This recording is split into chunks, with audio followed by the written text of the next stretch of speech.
Salam müəllimlər, hər vaxtınız xeyir olsun. İlk öncə sabah sertifikasiya imtahanında iştirak edəcək bütün müəllimlərə uğurlar arzu edirəm. Ümid edirəm ki, gözlədiyinizdən çox daha yüksək nəticə olar, maksimum nəticəni əldə edərsiniz. Biz də sizin adınıza sevinərik. İndi isə ənənəvi olaraq paylaşdığımız imtahandan bir gün öncə paylaşdığımız yekun sınağın suallarının izahına baxacağıq. Birinci testə baxırıq ki, imtahan formatında olan deməli Reoda testidir, hansı ki, paraqrafın və yaxud da dialoqun cümlələrinin yeri qarışıq verilir və biz onu düzgün ardıcıllıqla seçməliyik. Bu zaman vaxt itirməmək üçün ipuclarına baxacağıq. Məsələn, finalı verilibsə, nəhayət başlayırıq, deməli 5 ilə bitəcək. Sonra görürəm ki, 4 və 6 var. Hansı daha ümumidir, onu götürəcəm. 6-da deyir ki, səyahət, deməli, bir çox insanlar üçün məşhur bir fəaliyyətdir deyir. Bu zaman bu daha geniş cümlədir. Ona görə 4 ilə başlamayacağıq. 6-dan sonra 4 ilə 2-yə baxaq. Ə, Səyahət etməzdən öncə, aha, bu ola bilər, 4 gələ bilər. 2-ni birbaşa götürmürük. Çünki 1-dən sonra 2 gəlməlidir. Əvvəlcə biz getmək istədiyimiz, yəni planlaşdırmazdan öncə, səyahət planı hazırlamazdan öncə getmək istədiyimiz yerlərlə bağlı məlumatlar oxuyuruq. Məlumatları oxuyub yer seçirik və yer seçəndən sonra gedirik bilet alırıq. Ondan sonra 1-2 ardıcıllığı mütləqdir. Və 1-2 ardıcıllığı da B və D variantında yoxdur. A və E variantında var.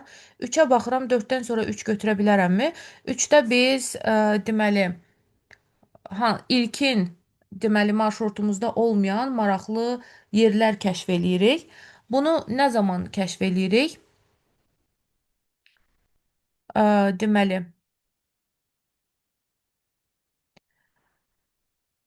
və sonda 2-5 mi, 3-5 mi olar? Gəlin ona baxaq. Bilet sifariş eləyirik. Bilet sifariş eləyəndən sonra yox, 3 gəlib əvvəldə dayanmaz. Çünki 3 məntiq baxımından baxırıq ki, ilkin marşrutumuz deyil. Yəni ilk öncə qərarlaşdırırıq hara gedəcəyik, necə gedəcəyik. Ziyarət elədiyimiz yerləri seçirik. Daha sonra maraqlı yerlər kəşf eləyirik. Yəni bu sonlara yaxın olmalıdır. Əvvəldə olmayacaq 3. Ona görə E variantını da çıxarıq. Doğru cavab A variantı qalar. Belə məntiqi ardıcıllıqla düzmək mümkündür.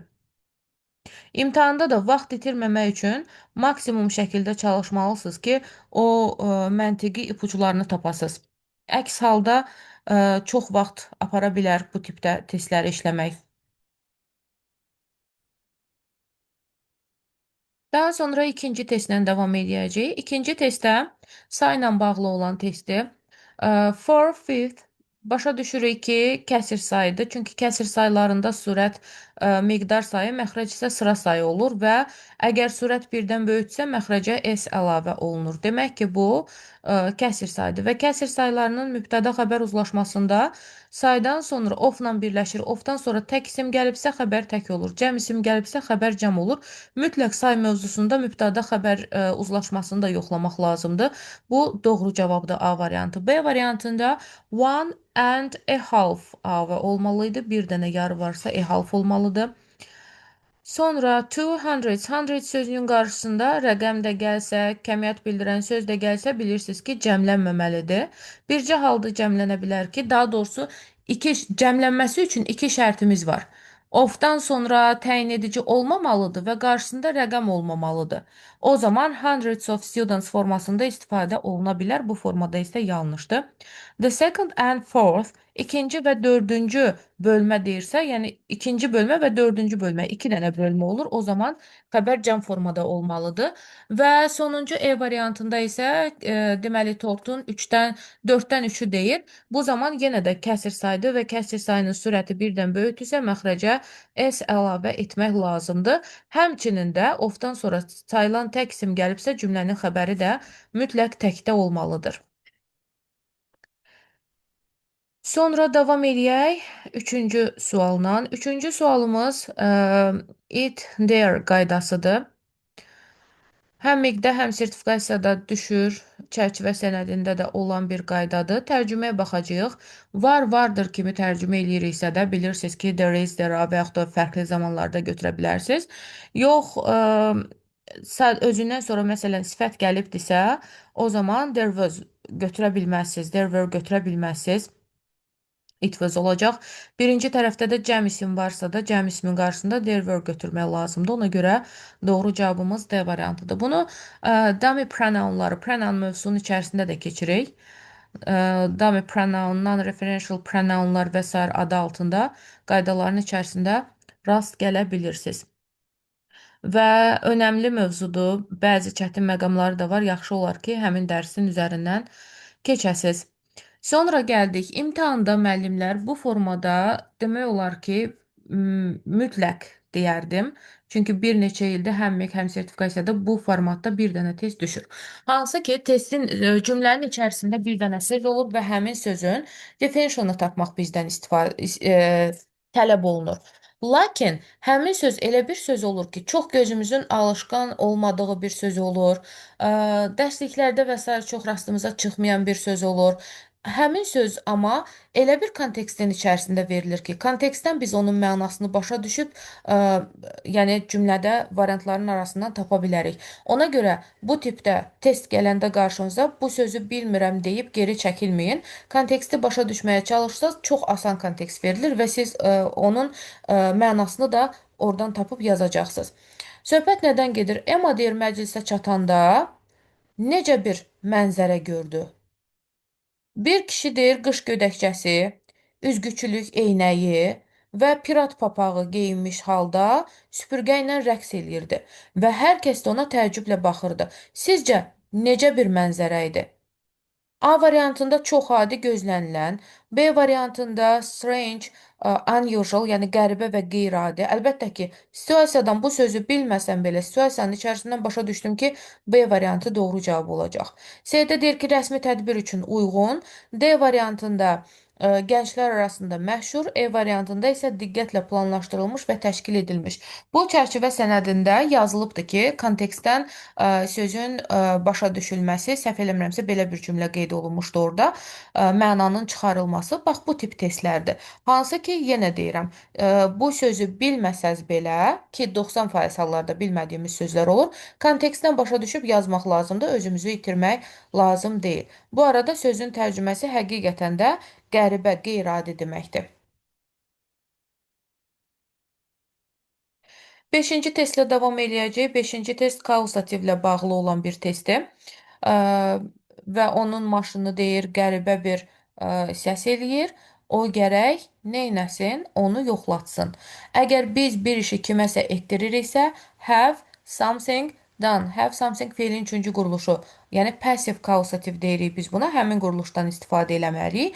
Burada çaşdırıcı məqam nə olur? İmtahanda da keçən il bu formada verilmişdi, səhv eləmirəmsə. Müəllimlər şurada baxmamışdılar.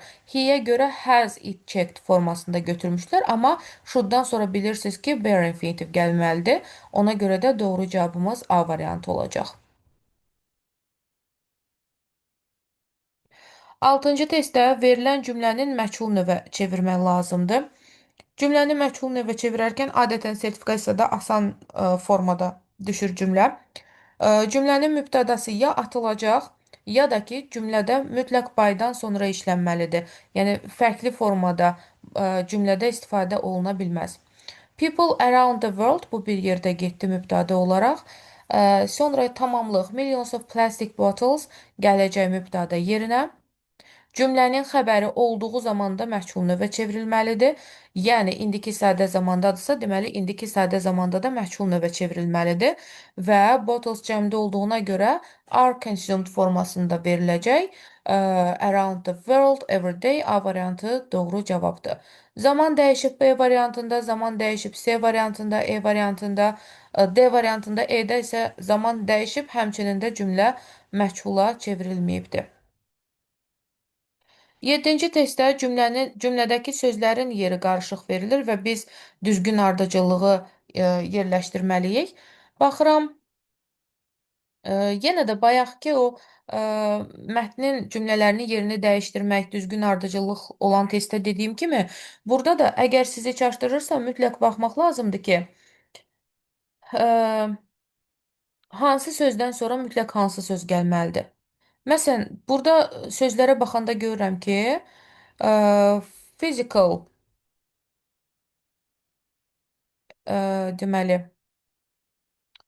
fiziki nə xeyli məşq yaxşılaşdırır. Aha, başa düşürəm ki, burada bir də regular sözü var, müntəzəm. Müntəzəm nə ola bilər? Müntəzəm ə, idman olar. Müntəzəm idman. 5-dən sonra 3 gələr. Müntəzəmdən başqa-başqa yəni hansı söz gələ bilər ki? Müntəzəm idman, məşq, daha doğrusu. Sonra cümlənin xəbəri gələcək, yaxşılaşdırır. Nəyi yaxşılaşdırır? Fiziki sağlamlığı. Birdən sonra da 6 gələcək. Necə, nə cür? Əhəmiyyətli dərəcədə xeyli, greatly olacaq və ardıcıllığımız elə A variantına uyğun gəlir. Başqa variantlar, məsələn, burada yazmısınızsa, nə ilə başlaya bilərik? Physical health-la başlamaq istəsəz 1-6, sonra 4 improves. Elə çıxır ki, C variantında güya ki, fiziki sağlamlıq təkmilləşdirir idmanı. Bu məntiqən doğru deyil, əlbəttə ki. Sonra 5-dən sonra 3 müntəzəm məşq, greatly 4 improves, 6-1 olmaz əlbəttə ki. 1-6 olsa bəlkə düşünmək olardı. Amma 6-1-dirsə, yəni health sonra physical olmayacaq. Ona görə bu variant da yanlışdır. Davam eləyək 8-ci testlə. Qısa cavablarla bağlı olan testi demək olar ki, mütləq düşən test mövzulardan biridir. Birinci növbədə nə edirik? Cümlə təsdiqdir yoxsa inkardır, ona baxmaq lazımdır. Əgər inkar cümlədirsə, əlbəttə ki, so-dan istifadə eləmərik. Ya neither, ya norla başlayacaq və bu zaman köməkçi fe'l sonra mübtada gəlməlidir. Yəni C variantında does my brother məsələn formasında olmalıdır. İnkardan sonra either gələr, to gəlməz. Ona görə D-ni də götürə bilmərik. Doğru cavabımız qalacaq elə B variantı. Bircə saniyə gözləyin, keçək 9-un izahına. Aha,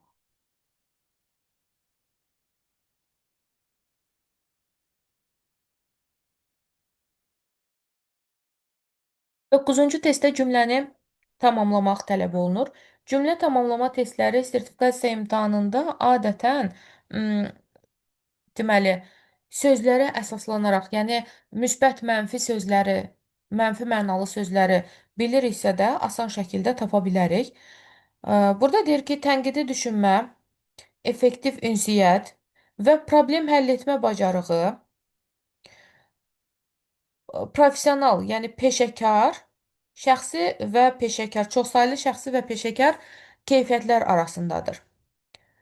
Peşəkar keyfiyyətlər. Ardıca necə bir cümlə gələ bilər? Görürəm zət gəlib, deməli təyin budaq cümləsi götürəcəm. İşim asanlaşdı. A variantında hansı ki insanların uğur qazanmasına mane olur. Prevent mane olmaq deməkdir. Mənfi mənalı söz olduğuna görə uyğun gəlməyəcək. B variantında anlaşılmazlıqlar deyir, uyğun gəlməyəcək. C variantında həyatın ə, müxtəlif sahələrində uğuru dəstəkləmək üçün qarşılıqlı şəkildə fəaliyyət göstərir. Bu ola bilər, mənfi bir fikir yoxdur burada. Sonra D variantında lack of confidence, yəni özünə inamın azalmasına səbəb olur, çatışmazlıq deməkdə olmur və E variantında da limitləyir deyir, şəxsi inkişafı məhdudlaşdırır. Ona görə doğru cavabımız elə C variantı olacaq.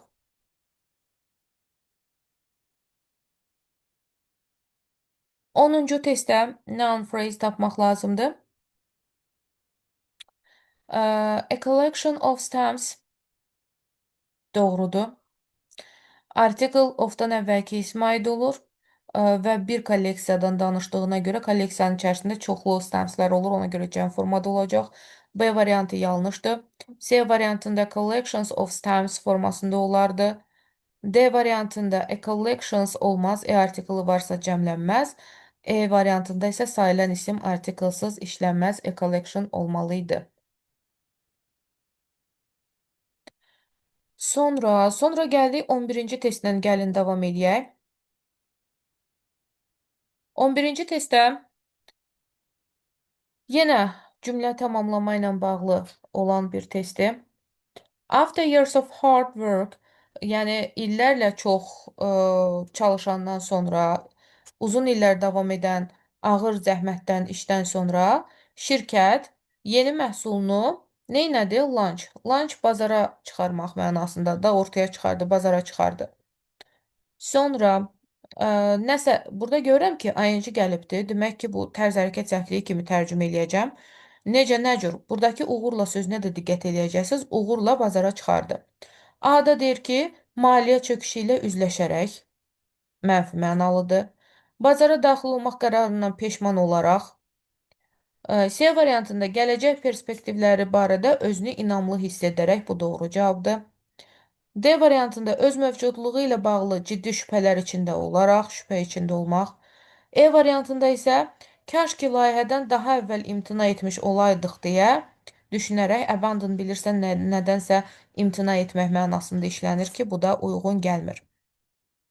12-ci test söz önü ilə bağlı olan bir testdir. Sertifikasiya imtahanında söz önü nisbətən asan formada düşür. Yəni ən azından indiyə kimi o formada düşüb. Hər abituriyent səviyyəsində demək olar. Safə hansısa bir xəstəlikdən əziyyət çəkmək deyəndə safə fromla işlənəcək. Depend onla işlənəcək. Zaten məlum məsələdir. Ona görə cavab A variantıdır. Sonra gəldik 13-cü testə. 13-cü test dialoq tamamlama testidir. Siz zaten sınağı işləyib sonra izaha baxacağınıza görə mən birazca kiçildə bilərəm ki, burada bütün variantları izah eləyə bilim. Çünki sizin artıq suallardan xəbəriniz var. Və dialoq tamamlama testlərində boşluqdan əvvəl, boşluqdan sonraki cümlələr çox önəmlidir. Əgər cümlənin ümumiyyətlə dialoqun sonunda boşluq verilibsə, deməli ümumi dialoqun fikrini ümumiləşdirəcək bir fikir götürə bilərik biz burada. Bu kimi məqamlara diqqət eləmək lazımdır. Söhbət nədən gedir? Aysel deyir ki, salam, mən keçilər arasında mütaliə həbs vərdişlərinin azalmasından narahatam. Kamran da deyir ki, mən də sənin narahatlığını bölüşürəm. Yəni ki, mən də həmçinin narahatam. Mütaliə deyir, tənqidi düşüncəni inkişaf etdirir, söz ehtiyatını artırır. Aysel də deyir ki, tamamilə razıyam. Demək ki, hər ikisi mütaliə etməyin nə qədər önəmli olduğu fikri ilə razıdırlar. Sonra Kamran deyir ki, məktəblər, ailələr, kitabxanalar uşaqları daha çox oxumağa həvəsləndirməkdə mühüm rol oynayırlar. Aysel də deyir ki, məsələni mənlə müzakirə etdiyinə görə təşəkkür edirəm. Kəmran da deyir ki, məmnuniyyətlə birlikdə daha güclü oxu mədəniyyətinin nəyə? Bax burada deyir ki, we can help create a stronger reading. Biz birlikdə daha güclü oxu mədəniyyətini formalaşdıra bilərik. Burada diqqət eləməli olduğumuz məqam odur ki, nöqtəli vergül gəlibdir. A variantında deyir ki, hətta baxmayaraq. Even though, hətta baxmayaraq nöqtəli vergüllə niyə cümlədən ayrılsın ki? Zərflik budaq cümləsi olur, nöqtəli vergülə ehtiyac yoxdur. B variantında deməli, müxtəlif oxu vərdişlərinin təşviq edilməsi bizim öncəliklərimizdən biri olaraq qalmalıdır. Ayrıca bir cümlədir. və nöqtəli vergül olduğuna görə biz orada nöqtəli vergül ümumiyyətlə nəyi birləşdirirdi?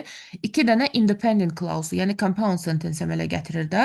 Birinci cümlə, iki cümlə bir-birindən bağımsız olaraq işlənməlidir. Burada deyir ki, birlikdə daha güclü oxu mədəniyyatının formalaşmasına kömək edə bilərik.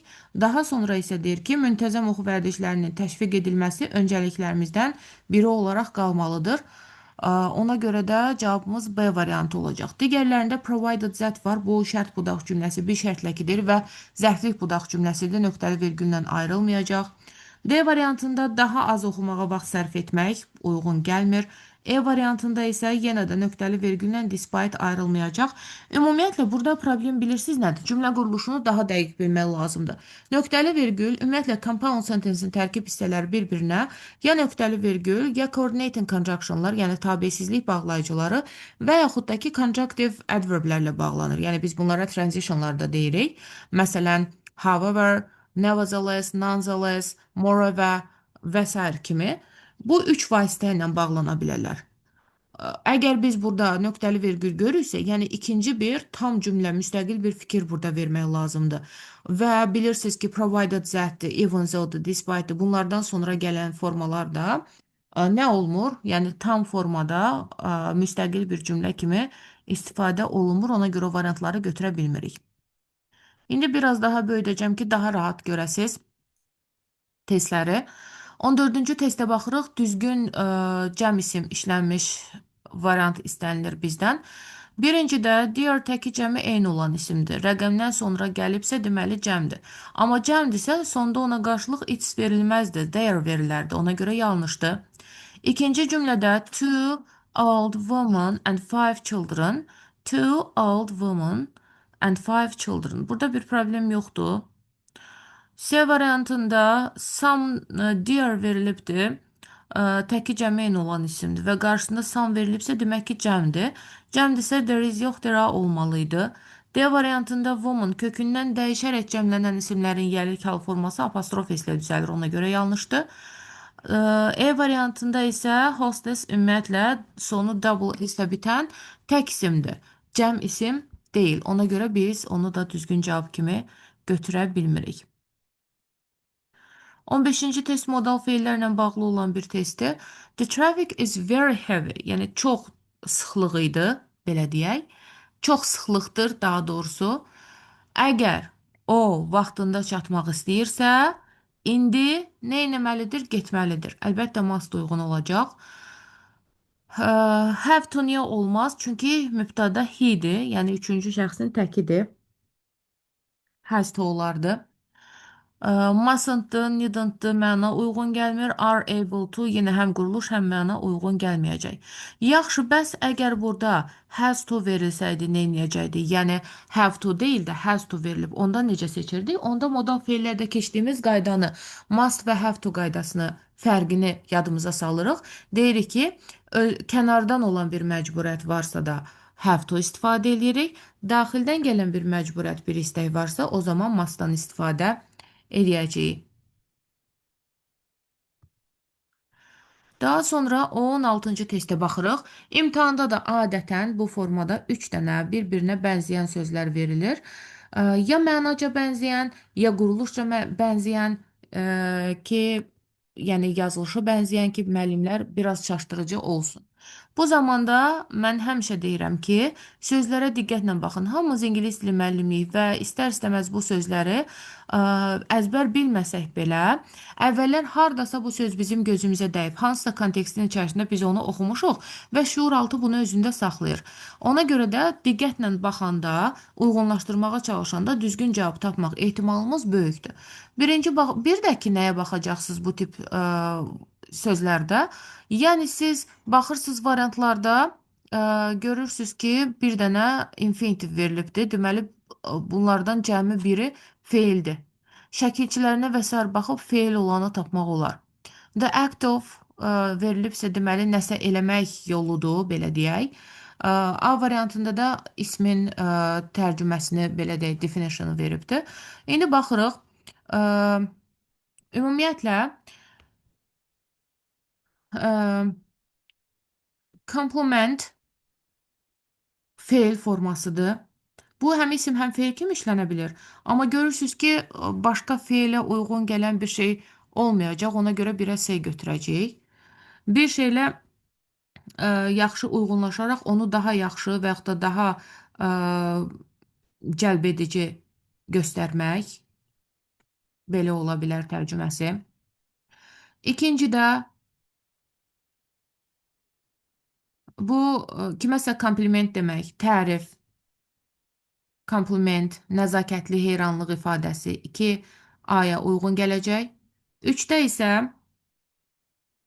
B-yə uyğun gələcək. Bu qayda və ya tələbə əməl etmə hərəkəti, əməl etmə yolu kimi tərcümə eləyək biz bunu. Cavabımız A variantı olur.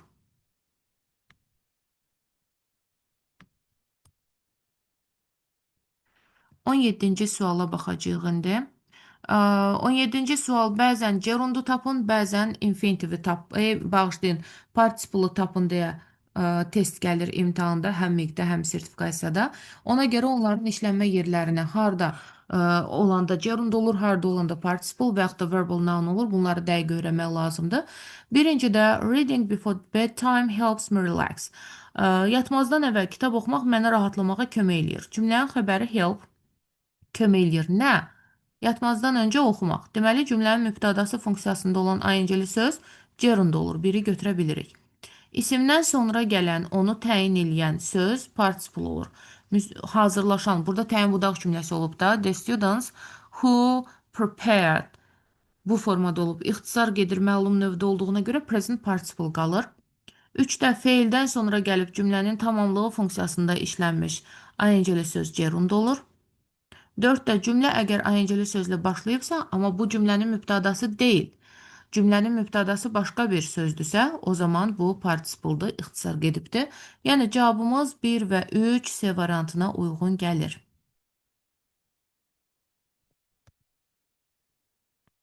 18-ci testdə yenə də biraz kiçildəcəm ekranı ki, rahat digər variantlara görək. Bir saniyə gözləyin. Məncə belə kifayət eləyəcək. Deməli, mətni paraqraf tamamlama testidir. Paraqrafı tamamlamaq üçün ən uyğun cavabı seçmək tələb olunur bizdən.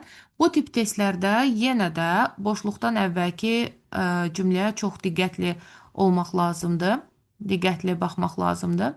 Boşluqdan əvvəl ümumi söhbət nədən gedir? Gəlin ona baxaq. In meeting global energy demands. Burada görürəm ki, günəş, külək, hidroelektrik enerji kimi bərpa olunan enerji mənbələrindən danışır və onun önəmindən danışır, önəmli bir hala gəlir deyir. Sonra fosil yanacaqlardan fərqli olaraq onlardan fərqləndirir. Onlar az və yaxud da heç qaz emissiyası yaratmır. Ətraf mühitin çirklənməsini azaltmağa kömək eləyir onlar. Görürəm ki, müsbət tərəflərindən danışıb da ancaq. Sonra deyir ki, hökumətlər və şirkətlər təmiz enerji texnologiyalarına daha çox sərmayə qoyduqca, bərpa olunan enerjinin qlobal enerji tələbatının ödənilməsində daha böyük rol oynayacağı gözlənilir. A variantında no impact deyir, heç bir təsir göstərmir. Mən indi burada oxudum, tərcümə elədim, amma imtahanda ola bilər ki, bu sizə çətin gələ bilər oxuyub tərcümə eləmək. İçərisindəki sözlərin hamısını bilməyə bilərsiniz. O zaman sadəcə müsbət ya da mənfi olduğuna diqqət eləyin. Ümumi mənanı tutmağa çalışın. Birinci cümlədən başa düşdük ki, bərpa olunan enerjinin önəmi artmaqdadır. Deməli, onun müsbət tərəflərindən danışır. Və bizə deyir ki, çirklənməni azaltmağa kömək eləyəcək. Ona görə A-nı götürə bilmirsiniz. B variantında məşhurluğuna baxmayaraq, only be used in a few isolated regions. Yalnız deyir, bir neçə təcrid olunmuş bölgədə istifadə oluna bilər. Only var, təcrid olunmuş var, ona görə bunu da götürə bilmirik. C variantında onun üstünlüklərinə karbon emissiyalarının azaldılması, enerji təhlükəsizliyinin yaxşılaşdırılması və davamlı inkişafın dəstəklənməsi daxildir. Bəli, müsbət tərəflərini sadalayır və sonda ümumiləşdirə bilər. C variantı doğru cavabdır. D variantında less deyir, daha az səmərəli və daha çox bahalı olur deyir, ona görə uyğun gəlmir. E variantında isə tamamilə əvəz olunmaz etməli. Deyir ki, əksər ekspertlər, mütəxəssislər düşünürlər ki, fosil yanacaqları bərpa olunan enerji mənbələrini tamamilə əvəz eləməlidir. Həm mətndə verilən fikrin tərs fikrini deyir, əksini deyir. Həm də ki, orada tamamilə sözü var deyə oradan da başa düşə bilərik ki, bu düzgün deyil. Daha sonra gəldik deməli, kəmiyyət bildirən sözlərlə bağlı olan testdə. Bu tip testlərdə yenə abituriyent səviyyəsində olur adətən imtahanda. Birazca ehtiyatlı, diqqətli olsanız düzgün cavaba gedəcəksiniz. Birinci növbədə baxıram cəm isim var. Əgər cəm isim varsa da it is olmaz əlbəttə ki. Sonra many students, uşaqlar saxlamalıdırlar notları. It's olmaz. Students sözünə qarşılıq it's onun ki, cansızlara aid olan is formasını götürə bilməzsiniz. There olacaq öz qeydlərini. For və cəm isim gəlib yenə də imtahandan öncə deyir qeydlərini aylar ərzində saxlayırlar. Nə qədər aylar? Quite a few xeyli sayda deməkdir. Only few olmaz. Only a few olar. Bu quruluşca yanlışdır. Only few necə olar? Məsələn, ə,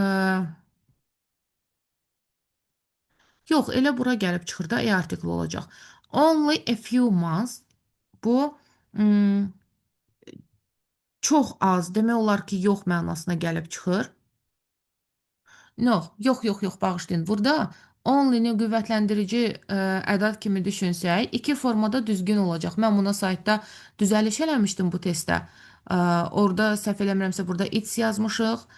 Burada da nə isə də dəyişmişik. Ona görə B variantını doğru götürmüşük. Amma bu quruluşda, bu formada E variantında da problem yoxdur. Bircə saniyə gözləyin, mən onu saytda necə dəyişmişəm 19-cu sualı. Burada yazım, sizə o formada izah edeyim. Hə, bax burada there only few yazmışam E variantında. Ona görə də B variantı doğru cavab olur. Burada article olmayacaq, problem var. Daha sonra davam edirik 20-ci testlə. 20-ci testdə yenə də boşluqdan sonra cəm isim gəlibdir. Və digər tərəfdə də cəm isim var, buna da diqqət edirik. Əlbəttə, tərcüməyə də baxmaq lazımdır. Əvvəlcə onu deyim ki, others üstəgəl isim gəlmir. Sonunda s varsa isim gəlməyəcək özündən sonra.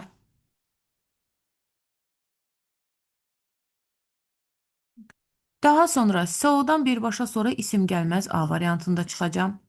Kəmiyyət bildirən söz kimi so-dan sonra much, many, few, little gəlsə isim gələ bilər. Suchdan sonra kəmiyyət bildirən söz kimi yalnız a lot of gələr. Suchdan sonra much, many, few, little, a few, a little heç biri gəlməz. Ona görə D variantı yanlışdır. A plenty of quruluşu ümumiyyətlə yanlışdır. Sadəcə plenty of olur. Burada E artiklı olmur. Doğru cavabımız so many olacaq. Dedim ki, so-dan sonra əgər many gəlirsə cəm isim gələ bilər. Və ikinci tərəfdə də və azə və azənin fərqi nədir? Əgər bir qrupdan danışıb, biri sonra digərləri, yerdə qalan digərləri kimi tərcümə eləyə bilirsiniz deyə azə olar. Amma ümumiyyətlə digərləri deyəndə sadəcə azə olacaq. Deyir ki, o başqa mədəniyyətlərdən olan müəlliflərin yazdığı so many olduqca çox kitablar oxuyubdur. 21-ci testdə cümləni parafraze etmək lazımdır. Demək olar ki, imtahanda elə bu səviyyədə düşür parafraze testləri. Bundan artıq bir şey olmur. Sadəcə hissə-hissə bütün hissələrin çevrildiyinə əmin olmaq lazımdır. Mütləq yoxlamaq lazımdır. Reading books and educational activity that expands knowledge. Kitab oxumaq deyir. Biliyi genişləndirən sözünə diqqət edəcəksiniz. Sonra biliyi genişləndirən həm şəxsi, həm də akademik inkişaf üçün faydalı olan təhsil fəaliyyətidir. Deməli, burada mütləq ötürməli olduğumuz fikirlər təhsil fəaliyyəti olmasıdır, biliyi genişləndirməsidir və həmçinin də həm şəxsi, həm də akademik fayda gətirməsidir. A variantına baxıram.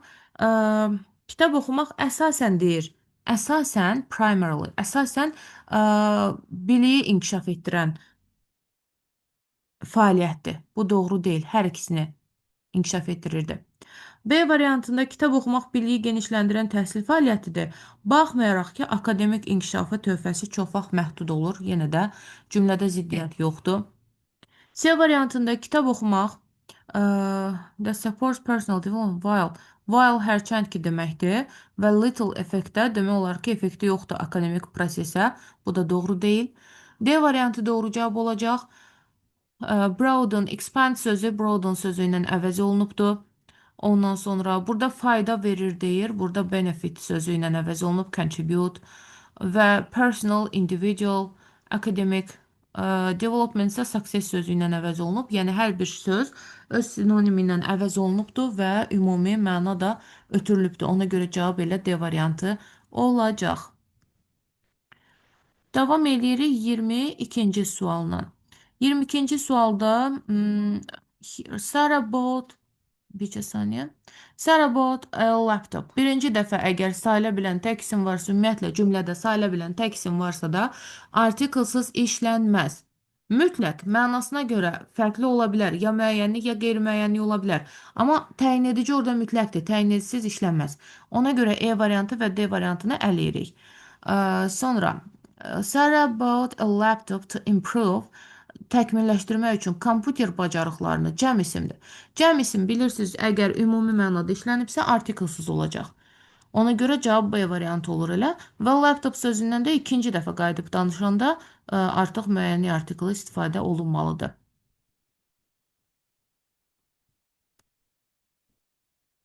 23-cü testdə yiyəlik halına bağlı səhv var deyir hansı cümlədə? Gəlin baxaq. Komitənin qərarı doğrudur, burada bir problem yoxdur. Actress sonu double S ilə bitən isimdir və təkdədir. Təkdədirsə apostrof istifadə olunması doğrudur.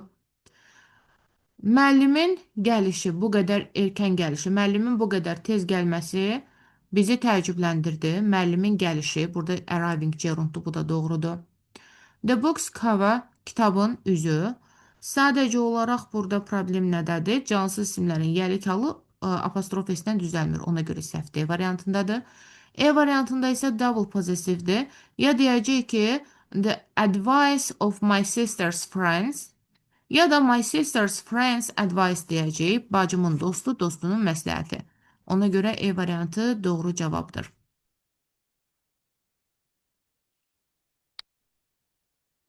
24-cü testə baxırıq. Mətnə uyğun olaraq tamamlamaq lazımdır, tapmaq lazımdır testi. Əvvəlcə mətni başa düşəcəm. Son illərdə narahat olublar. Nə ilə bağlı? Fiziki aktivliyin azalmasından narahat olmağa başlayıblar. Bilirsiniz ki, bu söz azalmaq deməkdir. Müasir həyat tərzi çox vaxt masa arxasında oturmağı, kompüterdən istifadə eləməyi və yaxud da ekrana baxmağı əhatə eləyir. Və nəticədə piyələnmə, ürək xəstəlikləri, düzgün olmayan bədən duruşu kimi sağlamlıq problemləri daha geniş yayılır. Və ekspertlər ümumi sağlamlığı, rifahı yaxşılaşdırmaq üçün outdoor activities, yəni açıq havada fəaliyyətlərlə məşğul olmağı, müntəzəm idman fəaliyyətlərinə məşğul olmağı tövsiyə edir. Mətn nə göstərir? Adadır ki, daha çox oturmağın fiziki sağlamlığı yaxşılaşdırdığını göstərir. Əlbəttə ki, yox, oturmağın yox. Sonra fiziki aktivliyin azlığı ilə əlaqəli sağlamlıq risklərinə diqqət eləyir. Bu ola bilərmi? Məncə ola bilər. Çünki orada fiziki aktivlik azalanda hansı xəstəliklərə gətirib çıxarırdı, səbəb olurdu. Bununla bağlı gördük ki, fikirlər verilibdir. Ona görə B variantını saxlayacağım. Daha ümumi fikir olmasa B variantını düzgün götürəcəm. C variantında deyilir ki, İdmana olan ehtiyacı tamamilə aradan qaldırıbdır texnologiya. Bu doğru deyil. D variantında piyələnmə, ürək xəstəliklərinin həyat tərzi seçimləri ilə əlaqəsiz olduğu unrelated. Bu da doğru deyil. E variantında isə açıq havadakı fəaliyyətlərdən uzaq durmağın üstünlüklərini vurğulayır. Bu da doğru deyil. Əksinə açıq havada idman etmək lazımdır deyir. 25-ci test zamanla bağlı olan testi. Məsələn, sertifikasiya imtahanına dünən nə düşmüşdü? İkinci şans müəllimlərinə 3 dənə zaman testi düşmüşdü. Biri sadəcə Venn uzlaşması, biri sadəcə Sense uzlaşması, biri isə biraz daha mürəkkəb idi dedilər. Burada da while uzlaşması var. Və while uzlaşmasında bilirsiniz ki, bitmiş zamandan istifadə edə bilməzsiniz ümumiyyətlə, çünki while arkan-ərkən deməkdir. Bir iş baş verərkən digəri də oldu mənasındadır. Ona görə bitmiş zaman götürə bilməyəcəksiniz.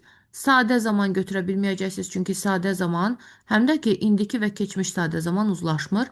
Keçmiş və indiki davam edici zaman uzlaşmır. Doğru cavabımız A variantı olacaq. Televizor izləyərkən işıqlar söndü, elektrik getdi. 26-cı sualda collocationlarla bağlı olan bir testdir, hansı ki do ilə bağlı, do ilə istifadə oluna bilməz deyir. E, Make ilə do'nun fərqi ondadır ki, make olmayan bir şeyi düzəldirik, amma do hazır olan bir şeyi edirik. Məsələn, do business, biznesi idarə etmək və yaxud da do research, araşdırma aparmaq. Do harm, ziyan vermək, zərər vermək. Do exercise, idman etmək. Amma do an effort olmaz. Çünki make an effort olar, cəhd etmək, səy göstərmək mənasında. Cavab burada C variantı olacaq. 27-ci testlə davam eləyəcək. Yenə də belə bir mətn var. İmtahanda da eyni bu formada xırda-xırda paragraflar düşür. Bir dənə də biraz daha böyük mətn olur, hansı ki onunla bağlı 3 sual olur. Gəlin baxaq 27-ci suala. Deməli, bu tip testlərdə şərti oxuyub, variantları oxuyub gedib mətni oxusa sizin üçün daha asan olacaq. Çünki nə axtaracağınızı biləcəksiniz. Online lesson, online learning, yəni online öyrənmə, online təhsil deyir. A-da prevent sözü var. Mane olur tələbələrin. Bu söz dərslikdən idi. Once on pace, yəni öz sürətlərində, belə deyək. B variantında təhsilə çevik çıxış imkanı yaradır, amma balans tələb eləyir. Bunu saxlayıram, ola bilər. C variantında fiziki aktivliyə olan ehtiyacı tamamilə aradan qaldırır. Eliminate aradan qaldırmaq deməkdə uyğun gəlmir. D variantında tələbələr üçün heç bir mənfi cəhətə malik deyil, uyğun gəlmir. E variantında isə yalnız deyir. Yalnız ənənəvi məktəblərdə təhsil alanlar üçün uyğundur. Bu da doğru deyil. Burada söhbət nədən gedir? Onlayn təhsil son illərdə getdikcə daha da məşhurlaşıbdır deyir. Tələbələrə demək olar ki, hər yerdən tədris materiallarına çıxış imkanı verir, öz sürətlərində öyrənməyə şərait yaradır. Lakin uzun müddət qarşısında, ekran qarşısında qalmaq göz yorğunluğuna, fiziki aktivliyin azalmasına səbəb ola bilər. Onlayn təhsildən maksimum fayda əldə etmək üçün öyrənənlər erkən vaxtı ilə digər gündəlik fəaliyyətlər arasında sağlam tarazlıq yaratmalıdırlar. Yəni ki, ekran vaxtından deməli digər fəaliyyətləri balanslaşdırmalıdırlar deyir. Və nə olacaq cavab? B variantı olacaq. Yəni həm müsbət tərəfini, flexible olduğunu vurğulayıbdır, həm də ki balans tələb elədiyini vurğulayıbdır. Tam mətni əhatə eləyir. 28-ci test məntiqlə tamamlanmalı olan bir testdir. Yenə də sertifikasiya imtahanında adətən bu tip testlərə rast gəlirik. You shouldn't etməməlisən. Nəyi etməməlisən? Waste food unnecessarily. Yəni yeməyi, ərzağı belə deyək, lazım olmadıqca səbəbsiz yerə israf etməməlisən. Bu doğrudur. Drive without a seat belt. Təhlükəsizlik kəmərsiz, təhlükəsiz kəmər olmadan maşın sürməməlisən. Bu da doğrudur. 2-də deyir ki, yaşlı insanlara küçəni keçməkdə kömək eləməməlisən. 4-də isə deyir ki, təhlükəsizlik qaydalarına əməl etməməlisən.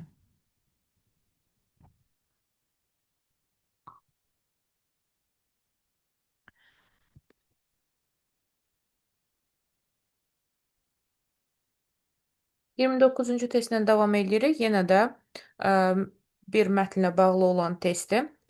Əvvəlcə sual oxumalıyam, mütləqdir bu. Mətnə görə arılar niyə önəmlidir deyir. Əgər mən sualı oxumasam, gedib mətni başdan sona kimi tərcümə edəcəm. Təzədən bir də qayıdıb sualı oxuyanda bir də hər dəfə gedib hər varianta görə gedib baxmalı olacam. Amma ki, sualı oxuyandan sonra, variantları oxuyandan sonra mətni bir dəfə başdan sona oxuyanda artıq cavabı tapmış olacam. Mətnə görə aralar niyə önəmlidir? Onlar deyir digər həşəratlardan daha çox bal istehsal edirlər. B variantında deyir ki, tozlanma vasitəsilə bitkilərin çoxalmasına kömək edirlər. C-də deyilir ki, bitkiləri bütün xəstəliklərdən qoruyurlar. D variantında quşlar üçün əsas qida mənbəyidirlər. E variantında isə əksər həşəratlardan daha uzun ömür sürürlər. Mətnə gələndə bir çox insan düşünür ki, arılar yalnız bal toplamaq, bal istehsal etdiklərinə görə vacibdirlər. Halbuki deyir arılar təbiətdə bundan daha böyük rol oynayırlar. Necə bir rol oynayırlar? Onlar güldən gülə, çiçəkdən çiçəyə nektar toplayarkən eyni zamanda tozcuqları da daşıyırlar. Bu proses bitkilərin çoxalmasına səbəb olur. Deməli, arılar niyə önəmli idi? Çünki bitkilərin çoxalmasına səbəb olur. Doğru cavabım B variantıdır. Gördüyünüz sona kimi oxumağa ehtiyac qalmadı, çünki sualı oxumuşdum deyə artıq məndən nə istədiyini mən bilirdim. Bu daha asan formadır. Sonra 30-cu testə baxaq. 30-cu testdə yenə sual üzərindən gedəcəm.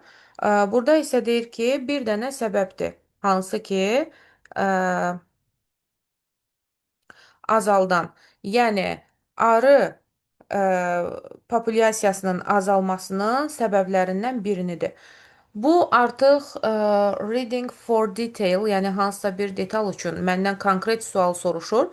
Mən də gedib mətnin içərisində o metodlar keçmişdi. Skimming, scanning metodu, scanning metodundan istifadə edəcəm. Yəni sürətli şəkildə gözdən keçirdəcəm və bu sözü ya da sinonimini tapacağam, görüm səbəblərindən biri nədir. Və baxıram burada. Deyir ki, meyvə istehsalının artırması, daha yaxşı yaşayış şəraiti, yaşayış mühitinin itirilməsi və çirklənmə, arı koloniyalarının artması və E variantı həddən artıq tozlanma. Baxaq görək nədir burada. Mətni oxumağa davam edəcəm. Bu proses bitkilərin çoxalmasına, meyvə toxum əmələ gətirməsinə kömək eləyir. Sonra deyir ki, son illərdə, baxın sözü tapıram. Son illərdə deyir, alimlər bəzi bölgələrdə arı populyasiyasının azalmasından narahat olmağa başlayıblar. Yaşayış mühitinin itirilməsi, çirklənmə, iqlim dəyişikliyi bu azalmanın səbəblərindən biridir. Deməli, səbəblərdən biri nə idi? Çirklənmə və yaşayış yerinin itirilməsi cavab C variantıdır. Bu zaten həmin hissəni gedib mətnin içərisində tapanda cavabını tapa biləcəyimiz bir sualdır. Və növbəti sual. Növbəti sualda müəllifin fikri soruşulur. Müəllim nə idi? Müəllif arılar haqqında nə düşünür deyir. Burada ya ümumi məna çıxarmaq lazımdır, ya da ki, son hissəni oxumaq lazımdır müəllifin fikri ilə əlaqədar. Və əgər deyir arılar sayı azalmağa davam eləsə, həm təbii ekosistem, həm də ərzaq istehsalı zərər görə bilər. Bu kimin fikridir? Bu müəllifin fikridir. Və bu da hansı variantda verilibdir? Gəlin ona baxaq. A variantında deyilir ki, onların dəyəri bal istehsal eləməklərindən gəlir, yəni bal istehsal elədiklərinə görədir. B variantında deyir ki, onlar həm ekosistem, həm də ərzaq istehsalı üçün vacibdirlər. Elə sonuncu cümlə müəllifin fikri idi. Cavab B variantı olacaq. C variantında arıların deyir kənd təsərrüfatına heç bir əlaqəsi yoxdur. D-də deyir ki, onların populyasiyası hər yerdə artır, əksinə azalırdı. E variantında isə digər tozlandırıcı həşəratlardan daha az əhəmiyyətlidirlər. Əlbəttə belə bir fikir də düzgün deyil. 32-ci testə gəldik. 32-ci testdə düzgün nida cümləsi istənilir bizdən. Nida cümlələrini həll edərkən bilirsiniz ki, sondan mübtəda xəbəri ayırırıq. Yerdə nə qalmalıdır? Yerdə how-dan sonra ya sifət ya zərf qalır. Sifət ya da zərf olduğunu da cümlənin xəbərinə uyğun təyin edirik. Məsələn, mübtədanın xəbəri ayırdım. How-dan sonra zərf qalması doğrudur. Amma burada feilə baxmalıyam. Speak feili zərf tələb elədiyinə görə zərf işlənib. Demək ki, elə A variantı doğru cavabdır. Sondan mübtəda xəbəri çıxandan sonra votdan sonra isim qalmalıdır. Burada sifət ola da bilər, olmaya da bilər. İsim sayılan isimdirsə mütləq artiklı gəlməlidir. Ona görə B variantı yanlışdır. They performs çıxandan sonra yerdə how-dan sonra sifət qalıb. Amma perform feili zərf tələb edir. Ona görə amazingly olmalıydı. Bu yanlışdır. D variantında the whole is mübtəda xəbəri çıxandan sonra votdan sonra isim yoxdur. İsim yoxdursa demək ki, bu yanlışdır. E variantında these tasks are olmalıydı. Yanlışlıq var burada. Ya da this task is olmalıydı. Yəni this ilə task uzlaşmır. Ona görə E variantı yanlış cavabdır. Və 33 ilə davam eləyəcəyik. İD ya da ING sifətləri. Bilirsiniz ki, ING olanlar həm insanı, həm heyvanları, hansısa bir halı, vəziyyəti, cansız isimləri, hansısa bir situasiyanı, şəhəri və s. təyin edə bilər. Çünki necəlik bildirir. Sonu id ilə bitənlər isə hiss bildirir. Necə hiss elədiyini bildirir və hiss də insana, bəzən də heyvana məxsus olduğuna görə biz cansızlar üçün istifadə edə bilmərik. Məsələn, ikinci tərəfdə that was a real presentation. Prezentasiya darıxmış ola bilməz. Ona görə id ilə olanları çıxacağıq. Və mən prezentasiya zamanı darıxdım deyir. Mən hiss eləmişəm, darıxmış hiss eləmişəm. Ona görə cavabımız D variantı olacaq. I am bored, I was bored, darıxdım. Çünki darıxdırıcı idi. İkinci isə necəliyini bildirir. Bununla bağlı YouTube kanalında da dərsimiz var. İD, ING sifətlər asanlıqla oradan öyrənib seçə bilərsiniz. Sonra gəldik situasiyanı tamamlamaq üçün idiomlara baxacağıq. Situasiyanı əvvəlcə gəlin başa düşək. Murad deyir, etibarlı olub olmadığını yoxlamadan biznes layihəsinə böyük məbləğdə pul yatırdı. Bir neçə dostu ona xəbərdarlıq eləsələr də, o onların məsləhətini ignore elədi, görməzdən gəldi, yəni məhəl qoymadı. Bir neçə aydan sonra şirkət müflis oldu. O bütün yığımlarını itirdi. Və bu təcrübədən sonra geriyə baxarkən o başa düşdü ki, A variantında deyir ki, take for granted, nəyinsə dəyərini bilməmək, nəyəsə də ə, lazım olduğundan az dəyər vermək deməkdir. Bu uyğun gəlmir. Əlbəttə ki, B variantında burned his fingers, yəni özünü ehtiyatsız davranmış, zərər görmüş, ehtiyatsız davranaraq zərər görmüş. Bax, bu mənada istifadə olunur. Öyrəndiyimiz idiomlarda hamısı materialın içərisində var idi. Cavab B variantı olacaq.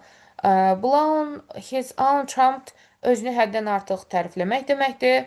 Weather the storm çətin bir dövr atlatmaq, çətin bir dövrdən keçmək deməkdir. E variantı isə yəni mətləbə birbaşa keçmək əvəzinə dolaşıq danışmaq.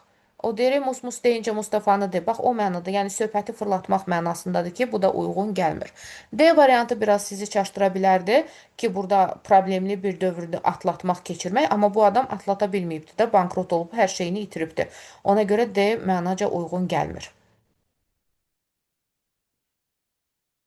35-ci testdə situasiyanı düzgün atalar sözü ilə tamamlamaq lazımdır. Baxacağıq yenə situasiyanın tərcüməsinə. Aylar for several months bir neçə ay ərzində deyir. Aysel maaşından az-az pul yığırdı. Onun dostları qazandıqları pulu dərhal xərcləyirdilər, o isə davam edirdi pul yığmağa. İlin sonunda heç kimdən borc almadan yeni notebook almaq üçün kifayət qədər pulu var idi. Onun uğuru göstərdi ki, neynədir bu az-az pul yığdı da. Düzdürmü? O da hansı variantdadır? D variantında. Little by little the bird builds its nest. Deyir ki, yəni elə bunun mənası odur ki, ə, Az-az quş öz yuvasını qurur. Yəni dama-dama göl olar mənasında istifadə olunur. A variantı o deri arxı keçməmiş hoppanma və yaxud da cücəni payızda sayırlar. Yəni yumurtadan çıxmamış cücəni sayma. B variantında ehtiyac ixtiranın anasıdır. Nə mənada işlənir? Hansı situasiyada? Yəni gərək yeni bir ixtira olması üçün gərək o ixtirana səbəb olan bir ehtiyac ola. Yəni hansısa bir ehtiyac olmadan, o ehtiyacı insan duymadan durduq yerdə heç nə ixtira eləmir, eləyə bilmir. C variantında many hands make light work, yəni güc birlikdədir, bu mənadadır. E variantında isə iki baş bir başdan daha yaxşıdır. Yəni ki, məsləhətləşmək lazımdır bir iş görəndə, başqalarının fikrini almaq lazımdır mənasında. Bağlayıcı ilə bağlı olan bir testi MİQə nisbətən sertifikasiyada bağlayıcılar indiyə kimi ən azından asan düşübdür. Yollar deyir buzla örtülü idi. Sonra da deyir ki, bir çox sürücülər getməməyə qərarına gəldilər.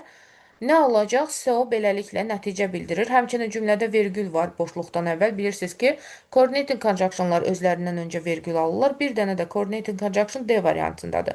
Bir də ziddiyyət bağlayıcısı while, whereas özündən əvvəl vergül ala bilər, amma burada mənaca uyğun gəlməyəcək. Burada nəticə verilibdir ki, buzla örtülü idi. Beləliklə də qərara gəldilər ki, getməsinlər. 37-ci testə baxacağıq. Hansı cümlələr sadə deyil deyə soruşur, yəni mürəkkəb axtaracağıq. İki cümlə olmalıdır. Since-dən sonra budaq cümlə gəlib, bir də baş cümlə var. Deməli, bu mürəkkəbdir. Apologize for something, bu sadədir. Smile, after bizi çaşdırmasın. Çünki afterdən sonra mübtada xəbər gələrsə bu mürəkkəb olar. Afterdən sonra ixtisar gedib ing qalıbsa, bu sadə cümlədir. Çünki cəmi bir mübtadası, bir xəbəri var. Və bir də if you need help şərt budaq cümləsidir. Əgər ehtiyacın olsa mənə zəng vur. İki dənə cümlədir. Budaq cümlə ifdən sonra gələn hissədir. Baş cümlədə əmr cümləsi formasında verilibdir. Doğrudur. Mürəkkəb cümlələr, yəni sadə olmayanlar 1 və 4. 38-ci situasiyaya baxacağıq. Deməli, situasiya tamamlamaqdır. Sənin həmkarın işə gec gəlir. Hətta deyir, bir neçə dəfə menecer tərəfindən xəbərdarlıq almağına baxmayaraq yenə də işə gec gəlməyə davam edir. Bir səhər ona deyirlər ki, təkrar gecikmələrinə görə bonus da azalacaq. Məyus görünür və sən ona deyirsən. A-da deyir ki, əminəm ki, şirkət sabah qərarını dəyişəcək. B-də deyir ki, menecer gec gələn işçiləri mükafatlandırmalıdır. C variantında deyir ki, dəqiq olmaq bu günlərdə artıq önəmli deyil. D deyir ki, qaydaları görməzdən gəlib, heç bir nəticə gözləməmək olmaz. Yəni, həm qaydaları görməzdən gələsən, gecikəsən, həm də nəticə gözləməyəsən. Belə bir şey olmaz. Yəni, qaydanı görməzdən gəlirsənsə, nəticəsi də olacaq. D variantı doğru cavabdır. E variantında işçilərin çoxu işə gec gəlməyi üstün tutur, tərcih eləyir. Bu da mənaca əlbəttə doğru deyil. 39-cu test phrasal verblərlə bağlı olan testdir. Phrasal verbləri də zaten bir bütün kitab öyrənmişik. Ona görə problem yaşayacağınızı düşünmürəm. Digər müəllimlər də nə qədər bacarırsınız öyrənin. Zaten dərsliklərin içərisində də çox var. Deməli, ixtira o qədər uğurlu oldu ki, istehlakçılar arasında tez bir zamanda neynədir? Neyniyə bilər? A variantı olarda catch on populyarlaşmaq, geniş yayılmağa başlamaq mənasındadır. Come və qonaq gəlmək, kiməsə baş çəkmək, kiməsə dəymək. Break up dağılmaq, ayrılmaq. Come by əldə etmək, tapmaq. Take off da oxşamaq, bənzəmək mənasında istifadə olunur. Yəni catch on ifadəsi məşhur olmaq, insanlar arasında sürətlə yayılmaq mənasını verdiyinə görə elə A variantı olacaq. 40-cı testdə cümlənin növünü, budaq cümlənin növünü istəyir bizdən. Bilirsiniz ki, budaq cümlənin növünü bağlayıcıya əsasən təyin edirik. So, adjective, that bağlayıcısı, deməli yox, result bağlayıcısıdır, D variantıdır cavab. Əgər so, that yanaşı olsaydı, məqsəd olardı, purpose olardı. Sadəcə bağlayıcıları mükəmməl bilmək lazımdır ki, budaq cümlələrin növünü düzgün təyin eləyəsiniz. Sonra gəldi altından xətt çəkilmiş sözlərin antonimini istəyir bizdən. Deməli, bu tip testlərdə sözlər adətən məktəb dərsliklərinə əsaslanır. Bilirsiniz ki, optimistik, yəni nikbin deməkdir. Sonra flexible, uyğunlaşan, çevik, uyğunlaşa bilən, digəri isə cəsarətli deməkdir. Bizdən antonim istəyirsə, məsələn, brave götürməyəcəyik, əlbəttə, confident götürməyəcəyik. Sonra birinci tərəfdə optimistikə ə, şübhəli götürə bilərik bunları. İkinci tərəfdə flexible, dəyişkən, çevik, adaptable, uyğunlaşa bilən, bu sinonim olacaq. Practical da deyil. Cavab B variantı olarmı? Yox. Burada fearful, ə, bircə dəqiqə baxım. Optimistik nikbin deməkdir. Negativ ya da pessimistik götürmək olar. Independent uyğun gəlmir. Independent müstəqil deməkdir. Ona görə B variantı olar doğru cavabımız. Çünki optimistik negativ ola bilir. Ondan sonra flexible, çevik, dəyişkən. Stubborn isə bunun əksinə, yəni sərt, dəyişməyən, tərs bu mənalarda istifadə olunur. Və cəsarətli, qorxaq ola bilər. Ona görə cavabımız elə B olacaq.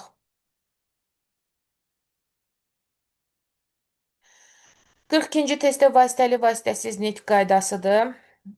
Deməli, o dedi,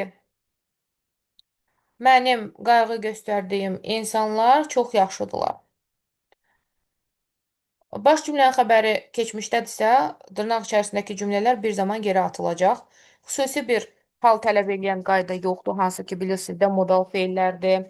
Ondan sonra zaman budaq cümlələridir və s. və s. Xüsusi bir qaydalar var ki, görürəm ki, onlar yoxdur, sadə bir cümlədir. O zaman işim daha asandır. She said that the people who, kim ki mən baxıram, kim ki o baxır. Çünki she'yə uyğun olaraq buradakı I dəyişməlidir. She olmalıdır. E variantını çıxacağım. Look after keçmiş zamandadırsa bir zaman geri atılacaq. Keçmiş bitmiş zaman olacaq ki, o da D variantına uyğun gəlir. Burada da are, were çevrilibdir və salam hər şey qaydasındadır.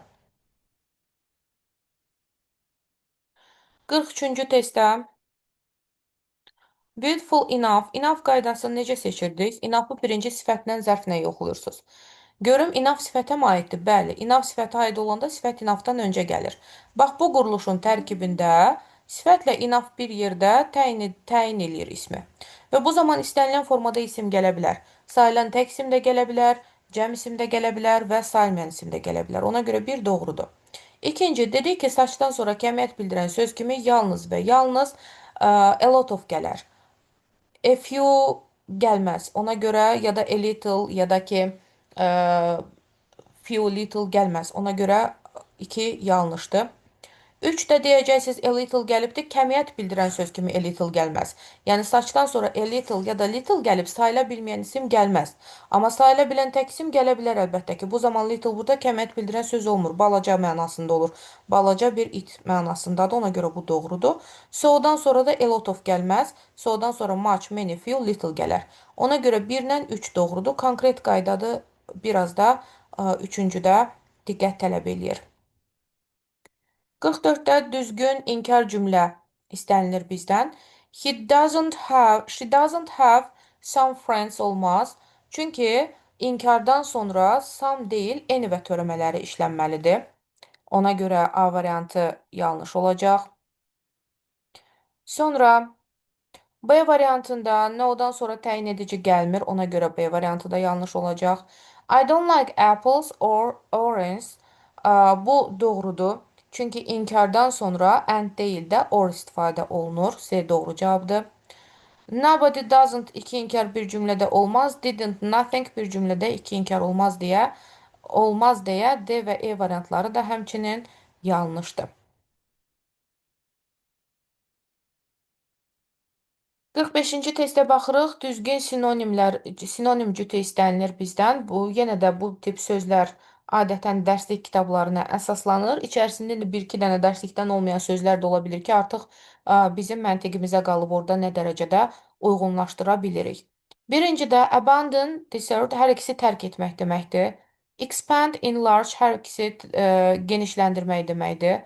Cancel gizlətmək, reveal əksinə üzə çıxarmaq, bunlar antonimdir. 4-də hər ikisi dəqiq deməkdir. 5-də isə az, qıt mənasında, plentiful isə bol mənasındadır. Bunlar da antonimdir. 1, 2, 4 olacaq A variantı.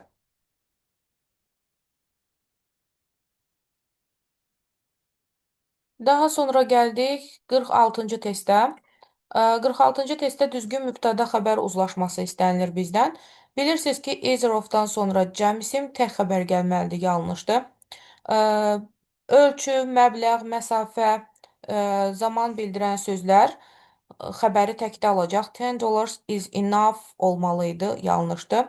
The number of-dan sonra cəm isim tək xəbər gələcək, C variantı doğru cavabdır. Everybody söz önündən əvvələ baxırıq.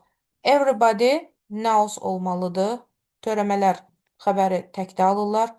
Yenə də burada söz önündən əvvələ baxacağıq. Törəmələr xəbəri təkdə alırlar deyə E variantı da yanlışdır.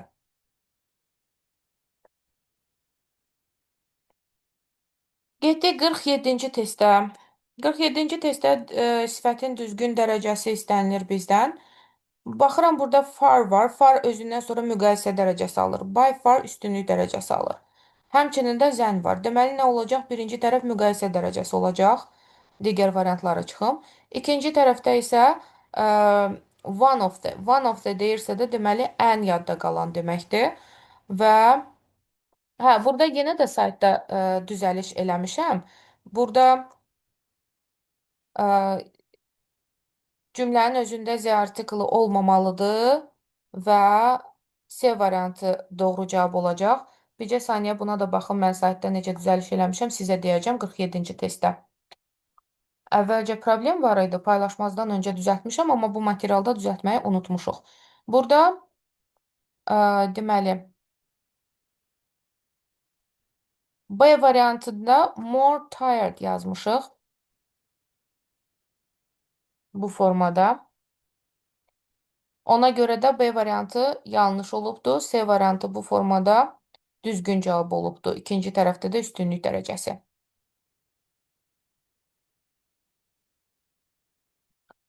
Sonra 48-ci testə baxırıq. Zərf düzgün işlənibdir deyə soruşur bizdən. Zərfin işlənməsində də yenə də feilə baxacağıq da. Bağlayıcı feildimi, əsas feildimi? Ona uyğun cavab götürmək lazımdır. Listen, dinləmək. Necə, nə cür dinlədi? Sakitcə dinlədi. Deməli, nə olmalı idi? Quietly olmalı idi. Zərf tələb edən feildir. Record carefully. B variantı doğrudur. C-də cake smell. Smell qoxu vermək mənasında. Bağlayıcı feildə özündən sonra sifət almalıdır. Sim bağlayıcı feildə özündən sonra sifət almalıdır. Explain əsas feildə özündən sonra zərf almalıdır. Clearly olmalı idi. Ona görə yanlışdır. 49-cu testdə inversiya ilə bağlı olan bir testdir. İnversiya varsa da nə etmək lazımdır? Baş və budaq cümləni təyin eləmək lazımdır. Yəni, only after'dir, before'dur, only then və s. Bunlardan sonra söz birləşməsi gəlsə, zaten baş cümlədə inversiya edirsiniz. Yox, əgər cümlə gəlibsə, bax, burada after'dən sonra gələn budaq cümlədir. Və biz bilirik ki, qaydada öyrənmişik ki, budaq cümlədə biz inversiya eləyə bilmirik. Yalnız baş cümlədə inversiya eləyə bilirik. Ona görə də after'dən sonra gələn I had read hissəsini olduğu kimi saxlayırıq.